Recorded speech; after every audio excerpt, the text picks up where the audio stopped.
आज के लेक्चर में कंटिन्यू कर रहे हैं हम 7.1 एक्सरसाइज क्वेश्चन नंबर 19 लिया है। काफी अच्छा क्वेश्चन है, तो ध्यान दीजिए। बेसिक से रिलेटेड ही हम क्वेश्चन कर रहे हैं और आई होप आपने सारे फॉर्मूले याद कर लिए होंगे अब तक। तो फॉर्मूले डिफरेंशिएशन के, इंटीग्रल के और ट्रिग्नोमेट्री आपको याद होने चाहिए। चलिए कंटिन्यू करते हैं। Sec square x upon cos square x. तो यहाँ पर डायरेक्टली कुछ समझ आ रहा है आपको क्या करना चाहिए इसमें? एक चीज यहाँ पर क्लियर हो रही है कि सेक स्क्वायर को अगर हम कॉस में चेंज करें तो इसको हम लिख सकते हैं 1 अपॉन कॉस स्क्वायर एक्स, और कॉसेक स्क्वायर एक्स को चेंज करें तो इसको हम लिख सकते हैं 1 अपॉन साइन स्क्वायर एक्स। अब यहाँ पर क्या होगा, ये फोर्थ टर्म न्यूमरेटर में पहुंच जाएगी साइन स्क्वायर एक्स, और अपॉन में 1 into 1 upon cos square x. ऐसा कैसा लिखा हुआ है? Sine square x upon cos square x. तो यहां तक पहुंच गए, और साइन अपॉन कॉस आप लोग जानते होंगे ये हो जाएगा 10x। तो ये क्वेश्चन बन गया हमारा 10 स्क्वायर एक्स। अब हमें यहाँ पर एक चीज याद आ रही है कि सेक स्क्वायर एक्स का तो होता है वही फॉर्मूला।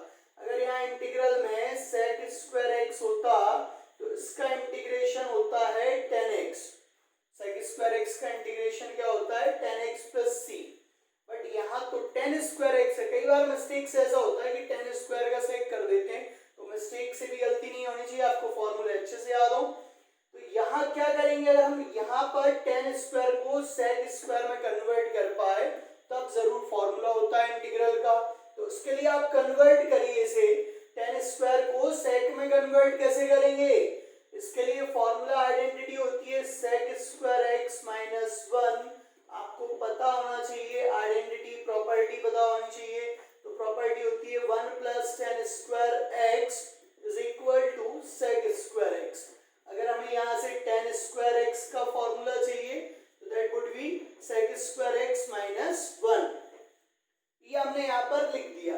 अब दोनों को अलग अलग इंटीग्रेट कर दीजिए।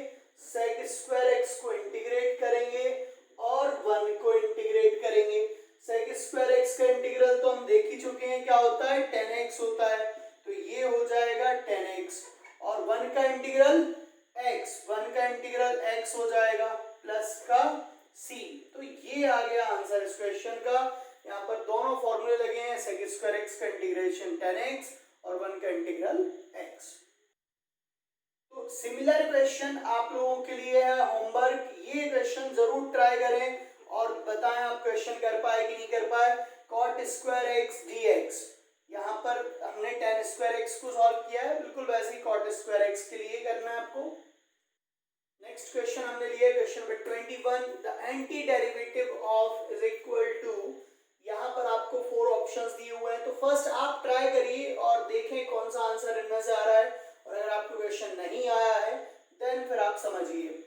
तो एंटी डेरिवेटिव मींस क्या होता है? आपको यहाँ पर इंटीग्रल फाइंड करना है। तो हमने आई लेट कर लिया, इंटीग्रल करना हमें root x plus 1 by root x का इंटीग्रल करना है। चलिए करते हैं। तो यहाँ पर रूट एक्स को हम लिख सकते हैं एक्स की पावर 1 बाय 2, और 1 बाय रूट एक्स को लिख सकते हैं 1 अपॉन एक्स की पावर 1 बाय 2 dx। क्लियर? तो इनके अलग अलग हमें इंटीग्रल करने हैं और इसे ऊपर लेकर जाएंगे तो ये पावर माइनस का 1 बाय 2 हो जाएगी। अब हमें इन दोनों को इंटीग्रेट करना है, तो यहाँ पर फॉर्मूला वही लगेगा, x की पावर n का इंटीग्रल वाला। क्या होता है फॉर्मूला? x पावर n का इंटीग्रल क्या होता है भाई? x power n plus 1 upon n plus 1, यही होता है फॉर्मूला। तो यहाँ अप्लाई कर दीजिए, x की पावर 1 बाय 2 का हो जाएगा 1 by 2 plus 1 upon 1 by 2 plus 1, plus x की power minus 1 by 2 plus 1 upon minus 1 by 2 plus 1, और लास्ट में जब आंसर आता है तो हमें c प्लस करना होता है। जहाँ इंटीग्रल के साइन हटाना है वहां पर आपको c प्लस करना है। तो ये हो जाएगी x power 3 by 2 upon 3 by 2, और यहाँ बचेगा सॉल्व करने पर x power 1 by 2 upon 1 by 2 plus c।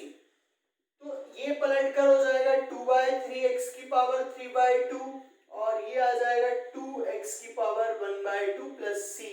ये आंसर हो जाएगा। अब आपको देखना है ये कौन सा ऑप्शन इससे मैच कर रहा है एग्जैक्टली। 2 बाय 3 सी जो है आपका यहाँ पर करेक्ट आंसर है। तो आंसर हो जाएगा यहाँ पर सी ऑप्शन। अगेन हमने क्वेश्चन लिया है 22, लास्ट क्वेश्चन इस एक्सरसाइज का, फिर ऑब्जेक्टिव क्वेश्चन है। तो आप लोग इसे ट्राई जरूर करें और बताएं क्या वैल्यू आ रही, कौन सा ऑप्शन आपका आ रहा है इसमें सही। तो देखिए करते हैं स्टार्ट क्वेश्चन को। F x D upon d x of f x की वैल्यू गिवन है 4x³ minus 3 upon x power 4, और यहाँ पर f2 इज ऑल्सो गिवन 0, और हमें यहाँ पर फाइंड करना है वैल्यू fx की, fx हमें फाइंड करना है। तो देखिए d अपॉन dx यानी कि डिफरेंशियल दिया है fx का हमें, या फिर आप बोल सकते हैं कि f डैश x गिवन है, d by dx of fx given है, हमें fx निकालना है। तो आपको एक प्रॉपर्टी बताई थी इंटीग्रल में कि अगर हम इंटीग्रल करें D by D x of f x का, तो इंटीग्रल और डिफरेंशियल कैंसिल हो जाएंगे और यहाँ से आपको रिजल्ट में एफ एक्स मिलेगा। क्लियर? अगर हम इंटीग्रल कर रहे हैं d upon d x of f x का, तो बट यहाँ पर क्या है, सी और प्लस होता है, यहाँ पर सी प्लस होता है, तो आपको प्लस सी का ध्यान जरूर रखना है कि यहाँ पर सी जो है प्लस होगा और सी की वैल्यू आपको फाइंड करनी रहेगी। चलिए तो रख देते हैं वैल्यू हम इसमें। सबसे पहले हम क्या कर रहे हैं, इंटीग्रल कर रहे हैं पूरे का, तो टेकिंग इंटीग्रल बोथ साइड्स, यहाँ पर लिखें आप टेकिंग इंटीग्रल बोथ साइड्स, तो दोनों साइड हम यहाँ पर इंटीग्रल कर रहे हैं। D upon d x of f x is equal to 4x³ minus 3 upon x power 4 dx। तो ये कैंसिल तो हो जाएगा, यहाँ पर fx बचेगा, बट प्लस का c भी बचता है। इंटीग्रल जब हटेगा तो प्लस c जरूर ऐड करना रहता है हमें, और is equal two plus c, left side भी ऐड कर सकते हैं और राइट साइड, जहां आपको बेटर लगे किसी एक साइड आपको प्लस c करना रहेगा। तो ये कितना हो जाएगा, 4x की पावर 4 अपॉन 4 माइनस, इसको ऊपर लेकर के जाएंगे, एक स्टेप बाद कर देंगे। चलिए इसका इंटीग्रल हमने इसको अभी ऐसे ही लिखा x³ dx, और यहाँ 3 बाहर आ जाएगा, x पावर माइनस 4 dx हो जाएगा। अब जो इंटीग्रल का फॉर्मूला होता है वो आप अप्लाई करिए यहाँ पर, दोनों में जो इंटीग्रल हो रहा है यहाँ पर fx प्लस c को x पावर 3 का इंटीग्रल क्या होगा, x power n plus 1 upon n plus 1 minus का 3, x पावर माइनस 4 का क्या होगा, minus 4 plus 1 upon minus 4 plus 1। अब हमने लेफ्ट साइड c प्लस करा है, तो हम राइट साइड c प्लस नहीं करेंगे, दोनों में से किसी एक साइड ही आपको c प्लस करना रहता है। तो fx plus c 4x power 4 upon 4 minus 3x power minus 3 upon minus 3, तो ये तो कैंसिल हो जाएगा। यहाँ से fx प्लस c हमें मिला x power 4 minus minus plus, 3 से 3 कैंसिल, और इसे हमने लिखा 1 अपॉन x³। क्लियर है? तो ये मिल गई हमें fx प्लस c की वैल्यू, बट हमें यहाँ से fx फाइंड करना है, तो आपको c की वैल्यू निकालनी रहेगी। तो c के लिए कुछ ना कुछ क्वेश्चन में जरूर गिवन होगा। c के लिए उन्होंने दे रखा है कि f2 जो है वो 0 दे रखा है, f2 की वैल्यू हमें 0 दे रखी है, मतलब जब हम फंक्शन में x की जगह 2 पुट करेंगे तो आपको f2 जो दे रखा है वो दे रखा है f2 0। तो रखिए पूरे क्वेश्चन में 2, ये क्यों गिवन है, ये c की वैल्यू फाइंड करने के लिए गिवन होता है, जिससे आप एग्जैक्टली c की वैल्यू निकाल पाए। तो रखिए 2, पूरे फंक्शन में हमने x की जगह 2 रखा, c कांस्टेंट था c रहेगा, ये 2 की पावर 4 हो जाएगा प्लस 1 अपॉन 2 की पावर 3 हो जाएगा। तो f2 की जगह हम रख सकते हैं यहाँ से 0, तो हमने रखा 0 प्लस c, ये कितना आएगा 16, और ये आएगा 1/8। क्या रफ कर दें? आगे देखिए इसमें c की वैल्यू हमें यहाँ से मिल रही है, तो c की वैल्यू कितनी हो जाएगी, ये 128 प्लस 1 अपॉन 8, यानी यहाँ से c आ जाएगा 129 अपॉन 8, ये c की वैल्यू मिल गई। अब इसे हमने दे दिया इक्वेशन फर्स्ट। अब देखिए आप c की वैल्यू रख दीजिए, put in equation first, from equation first fx plus c की जगह वैल्यू रखी हमने 129 upon 8 is equal to x power 4 1 upon x³। अब ये c को साइड लेके जा रहे हैं हम राइट हैंड साइड, क्योंकि हमें fx की वैल्यू फाइंड करनी है 1 अपॉन x³ माइनस 129 अपॉन 8। तो देखिए देखिए किस ऑप्शन में ये मैच कर रहा है, वही आपका आंसर होगा। x power 4 plus 1 upon x cube, यहाँ प्लस है तो डी वाला ऑप्शन जो है डी भी मैच नहीं कर रहा है, ठीक है। और कौन सा, ए वाला ऑप्शन यहाँ पर करेक्ट है, तो ये आंसर आपका हो जाएगा ए ऑप्शन। तो हम स्टार्ट कर रहे हैं मेथड ऑफ इंटीग्रेशन। यहां से बहुत ही इंपॉर्टेंट पार्ट स्टार्ट होता है इस चैप्टर का, मेथड ऑफ इंटीग्रेशन, कैसे हमें इंटीग्रल करना है।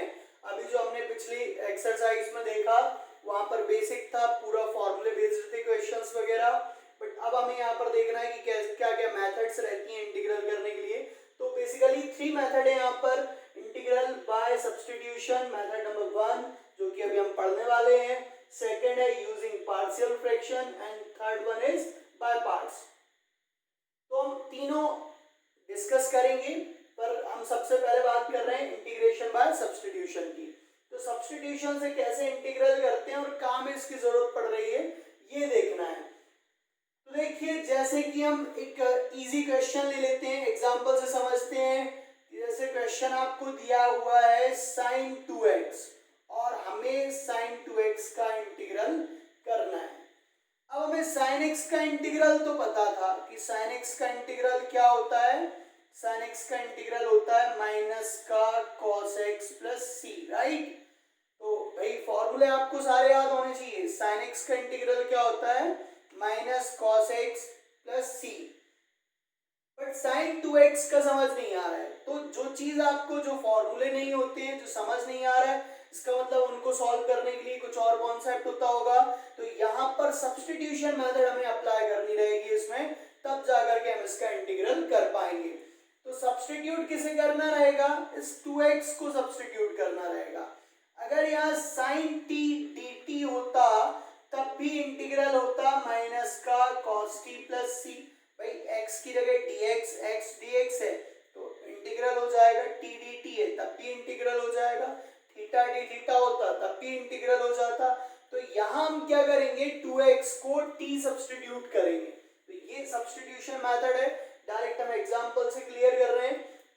तो यहाँ पर आपको पुट करना है, लेट करना है 2x को t, जो 2x यहाँ दिख रहा है उसे हमें t लेट करना है, ठीक है, t लेट किया। अब dx को भी तो t के फॉर्म में चेंज करना रहेगा, तो जिसे भी आप यहाँ पर t लेट करते हैं उसको डिफरेंशिएट भी करते हैं, differentiate with respect to x।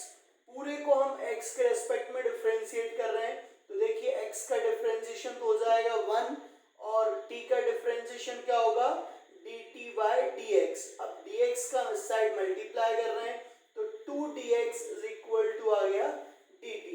अगर आप यहाँ कुछ नहीं लिखेंगे कि differentiation with respect to x की जगह आप लिख देंगे डायरेक्ट डिफरेंशिएट, तो यहाँ आप ऐसा भी कर सकते हैं 2dx is equal to dt, ये वाली स्टेप डायरेक्ट लिख सकते हैं।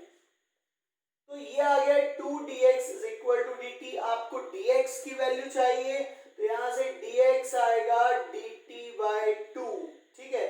तो ये दो स्टेप यहाँ पर मोस्ट इंपॉर्टेंट है कि एक तो आपको t लेट करना है, तो t किसे लेट करना है, ठीक है। तो यहाँ में आ गया समझ में, x की जगह में 2x दिखा, x की जगह में x स्क्वायर दिखता है, कुछ और होगा, तो उसी को हम यहाँ पर t लेट करते हैं। तो हमने t लेट करा और उसे डिफरेंशिएट किया जिससे dx की वैल्यू आ जाए t के फॉर्म में, dt के फॉर्म में। अब जो ये 2 वैल्यूज दिख रही हैं हमें, एक तो यहाँ से 2x की जगह हमने t रखा and second one is dx की जगह dt बाय 2 है, ये दोनों रख दीजिए यहाँ पर i में, इक्वेशन फर्स्ट में। तो i is equal to sin 2x था, इसकी जगह हमने t रखा तो ये हो जाएगा sin t, क्वेश्चन बन गया हमारा sin t। dx की जगह हमें क्या लिखना है, dt बाय 2, ये जो 1/2 ये तो कांस्टेंट टर्म बाहर आ जाएगा और यहाँ बचेगा sin t dt। अब इस sin t का हम इंटीग्रल कर लेते हैं, अभी बताया sin x का इंटीग्रल माइनस cos x, तो sin t का इंटीग्रल क्या हो जाएगा, माइनस का cos t। बट ध्यान रहे यहाँ पर dt होना जरूरी है, आप dx में इंटीग्रल नहीं करेंगे, ये नहीं होगा इंटीग्रल। अगर sin t है तो dt होगा तो ये इंटीग्रल होगा, अदरवाइज वो कांस्टेंट टर्म हो जाएगी, बाहर आ जाएगी। यहाँ पर इसकी जगह इंटीग्रल क्या हो जाएगा, माइनस का cos t। अब t की वैल्यू रख दीजिए, t कहाँ है, t की वैल्यू क्या लेट की थी 2x, 2x की जगह हमने t लेट किया था अपॉन 2 प्लस c। तो ये आंसर आ गया। ये एक एग्जांपल था और हम एग्जांपल देख रहे हैं अभी कि सब्स्टिट्यूशन मेथड में कहाँ कहाँ जरूरत पड़ती है। तो अभी हमने देखा sin 2x का इंटीग्रल, तो sin 2x का इंटीग्रल क्या हुआ, माइनस का cos 2x upon 2 plus c।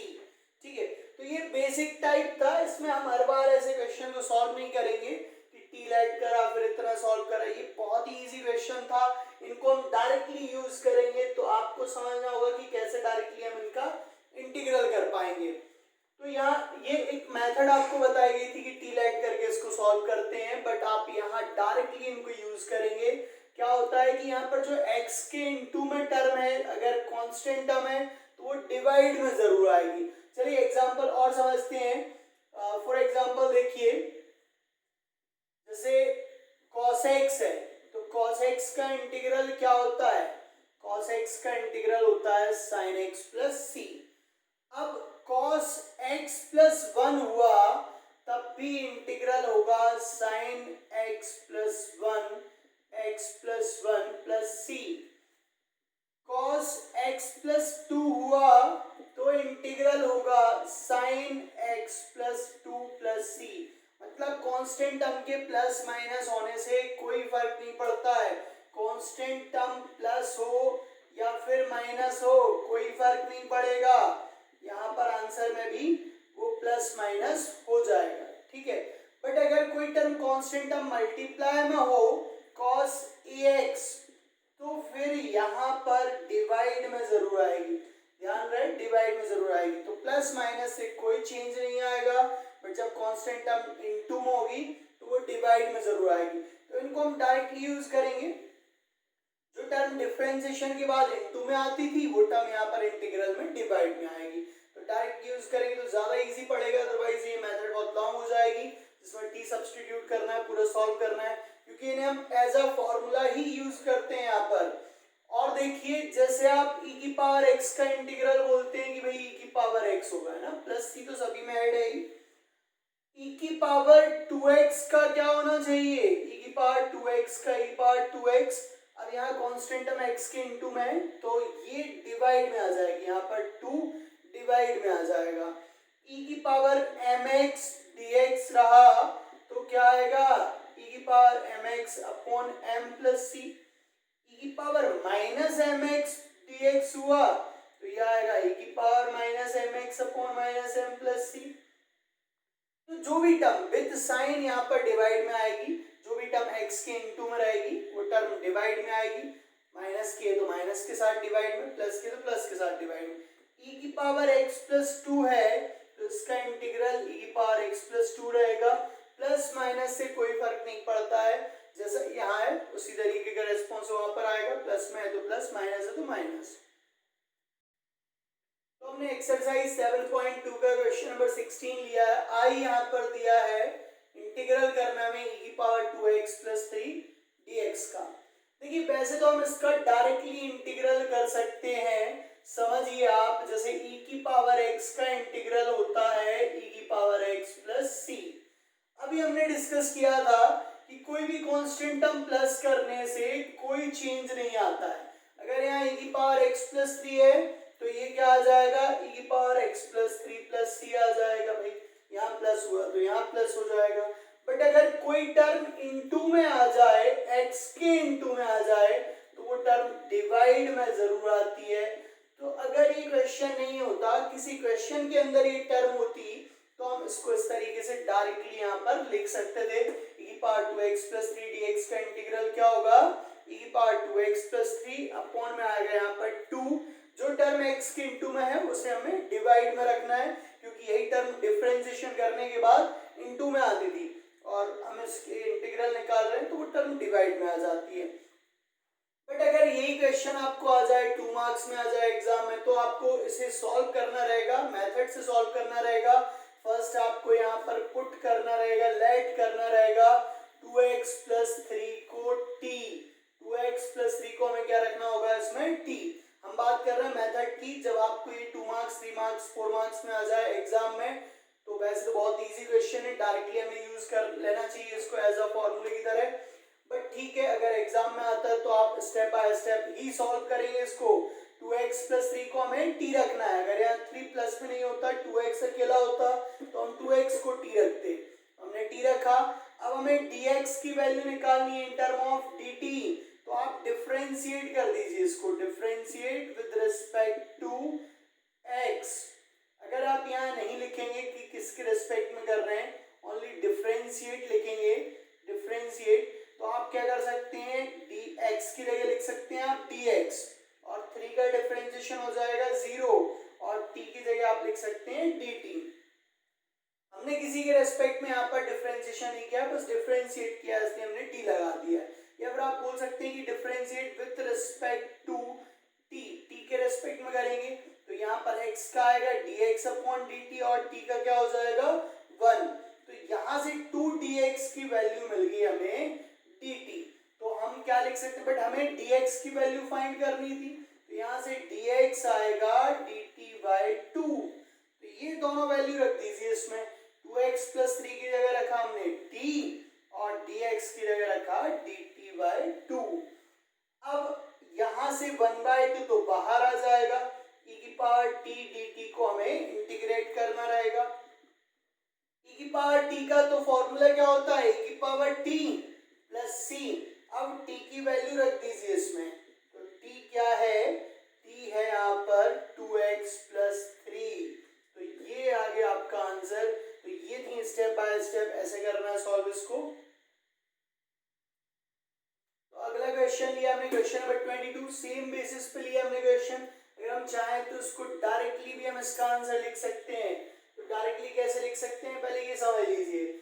sec² x का इंटीग्रल क्या होता है, फॉर्मूले याद हो गए, तो बताइए sec² x का इंटीग्रल क्या होता है, 10x। sec² x का इंटीग्रल हो जाएगा 10x + c। अब अगर यहाँ पर लिखा है sec² 7 + x, तो ये हो जाता 10 7 + x + c, ठीक है। बट यहाँ लिखा है sec² 7 + 4x dx, तो ये हो जाएगा 10 7 + 4x + c अपॉन में 4 आएगा। क्यों आएगा, बार बार हम डिस्कस कर रहे हैं कि x के इंटू में जो टर्म होती है वो डिवाइड में आती है, बट यहाँ पर तो सर माइनस का है, 7 - 4x, तो ये माइनस के साथ डिवाइड में आ जाएगा, 7 - 4x अपॉन -4 + c। तो ये हो जाएगा आंसर। ये आपको एक मेथड बताएगी, एक ट्रिक बताएगी कैसे हम डायरेक्टली इनकी वैल्यूज निकाल सकते हैं, क्योंकि अगर ये किसी क्वेश्चन में आ रहे हैं तो आप डायरेक्टली ऐसे यूज करेंगे, अगर यही क्वेश्चन है तो आप फिर इसको step by step he solve करेंगे। यही क्वेश्चन अगर 2 और 3 मार्क्स में आ जाए तो आप कैसे सॉल्व करेंगे इसको, वही t लेट करके। यहाँ पर लेट करेंगे हम 7 - 4x को t, 7 का डिफरेंशिएशन 0, और ये आ जाएगा x का डिफरेंशिएशन 1, जिसकी जगह dx लिख दिया, = dt। तो यहाँ से dx की वैल्यू आएगी -dt/4, या dt/-4 रख दीजिए इसमें। तो ये हो गया sec² dt/-4, तो -4 का बाहर आ जाएगा। यहाँ जो इंटीग्रल होगा sec² t का होगा, sec² t का इंटीग्रल क्या होता है 10t, तो ये आ गया 10t + c। अब t की वैल्यू रख दीजिए, t की वैल्यू क्या है 7 - 4x + c, तो ये आ गया आंसर। अनदर क्वेश्चन हमने लिया क्वेश्चन नंबर 21, i दिया 10² 2x - 3 dx। तो सबसे पहले आप लोग ट्राई करेंगे, इसका इंटीग्रल करेंगे, नहीं आए तब आप समझिए इसको आगे कंटिन्यू। तो 10² x का इंटीग्रल अभी देखा था हमने, 10² x का इंटीग्रल क्या होता है, 10² x का इंटीग्रल ऑलरेडी हम डिस्कस कर चुके हैं। सबसे पहले sec² x का इंटीग्रल आपको पता होना चाहिए। sec² x का क्या होता है 10x + c। Ten square x का इंटीग्रल डायरेक्टली नहीं होता है, आपको इसको फॉर्मूला आइडेंटिटी प्रॉपर्टी लगा करके इसको सॉल्व करके निकालना रहता है। टेन स्क्वायर एक्स को हम लिख सकते हैं सेक स्क्वायर एक्स माइनस 1 और इसकी हेल्प से हम सॉल्व करते थे, इंटीग्रेट करते थे। तो लेट्स बिगिन करते हैं उसी मेथड से स्टार्ट। हमने यहाँ पर टेन स्क्वायर को सेक में चेंज किया क्योंकि सेक का फॉर्मूला होता है, तो sec square 2x minus 3 minus 1 ऐसा हम इसको लिख सकते हैं। अब दोनों का इंटीग्रेट कर दीजिए, सेक स्क्वायर 2x माइनस 3 को हम इंटीग्रेट कर रहे हैं और 1 को इंटीग्रेट कर रहे हैं। तो सेक स्क्वायर x का होता है 10x, तो क्या होगा यहाँ पर सेक स्क्वायर 2x माइनस 3 का 10 2x माइनस 3 अपॉन 2, जो x के इनटू में टर्म है वो डिवाइड में आएगी, माइनस 1 का इंटीग्रल x प्लस c। तो ये आ गया आंसर और ये हो गया इसका इंटीग्रल। अगेन हमने नेक्स्ट क्वेश्चन लिया है, क्वेश्चन नंबर 6। i रूट के अंदर ax plus b dx integral करना है। तो फर्स्ट आपको फॉर्मूला आना चाहिए इंटीग्रल में, रूट एक्स का इंटीग्रल कैसे करते हैं। तो रूट एक्स का इंटीग्रल कैसे करते हैं भाई, एक्स की पावर 1/2 dx, इंटीग्रल वही फॉर्मूला एक्स की power n plus 1 upon n plus 1, यही कॉन्सेप्ट होगा। तो आएगा x power 3/2 upon 3/2 plus c, ये पलट के हो जाएगा 2/3 एक्स की पावर 3/2 प्लस c। तो ये इंटीग्रल करने का तरीका रूट एक्स का, और यहाँ पर भी हमें रूट एक्स ही दिख रहा है, तो रूट एक्स का इंटीग्रल करना है हमें एक तरीके से, बस यहाँ x के इंटू में a है तो a डिवाइड में आ जाएगा। अब मेथड क्या रहेगी, मेथड आप t लेट करके इसको स्टार्ट कर दीजिए, let ax plus b is equal to t। अब हम डिफ्रेंशिएट कर दें इसको, तो a x का डिफ्रेंशिएशन हो जाएगा 1, b का 0 और t के रेस्पेक्ट में कर रहे हैं तो x का dx अपॉन dt, t का हो जाएगा 1, तो a dx is equal to dt। यहाँ से आ गया, बट हमें dx की वैल्यू चाहिए तो यहाँ से आ जाएगी dt बाय a, तो ये आ गया 1/a, बाहर ले लिया हमने, ये रूट t और dt। अभी हमने रूट x का डिस्कस किया, क्या होता है इंटीग्रल, रूट x का 2/3 x की पावर 3/2, तो उसी तरीके से हमें रूट t का इंटीग्रल करना है और t की जगह वैल्यू रख देनी है 2/3a, t की जगह वैल्यू रख दीजिए ax प्लस b की पावर 3/2 प्लस c, ये आंसर आ गया। इस तरीके से आपको क्वेश्चन सॉल्व करना था।